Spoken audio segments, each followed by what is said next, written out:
Alors là aujourd'hui nous sommes à Dubreka pour visiter des parcelles paysannes sur le système de riziculture intensive.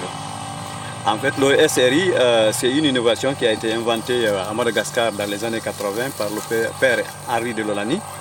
Et cette innovation a marqué les gens parce que les rendements peuvent aller jusqu'à 10 tonnes voire plus.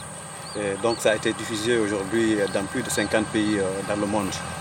Et nous en Guinée, on l'a introduit en 2013 en Guinée. Et nous avons eu des rendements effectivement très intéressants qui varient entre 3 tonnes et 12 tonnes. Et nous avons pensé que c'est quelque chose qui peut bien marcher dans les bas-fonds périurbains. Et là, nous avons introduit à Dubreka, nous sommes en train de travailler avec les paysans pour voir ce que ça donne sur le plan du rendement et sur le plan aussi de l'acceptabilité, de la faisabilité avec les agriculteurs. Le regard croisé entre le champ d'expérimentation du SRI et les périmètres avoisinants se passe de commentaires. Les producteurs de Dubreka observent la différence entre le rendement de cette innovation et les pratiques traditionnelles peu productives.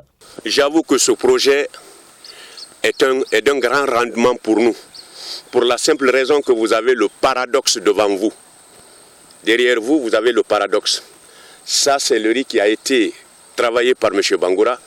L'autre là, ce côté-là, c'est moi qui l'ai travaillé avec la variété locale. Mais à une certaine période de l'épiaison, quand il y a eu un grand vent, tout le riz s'est couché. Et finalement, vous voyez ce que ça fait. Pratiquement, je n'ai pas eu une poignée de riz de la variété locale. Et vous voyez aussi ce que, comment on appelle ça, le travail de M. Bangoura nous donne aujourd'hui. Je comprends par là que ce système est très rentable et qu'il est très fiable pour notre terrain. Les producteurs ont l'engouement pour déjà pratiquer la technologie. Et la variété qui est la variété M6 et qui a eu aussi l'accompagnement du WAP pour son identification. C'est une variété certes introduite, qui est une variété vietnamienne, mais avec l'appui et les ressources du WAP, ça a permis de les tester sur nos écologies et de prouver que c'est une variété qui a un très grand rendement, qui a une grande potentialité. Donc tout ça vraiment ce sont des acquis, des résultats assez importants pour le projet.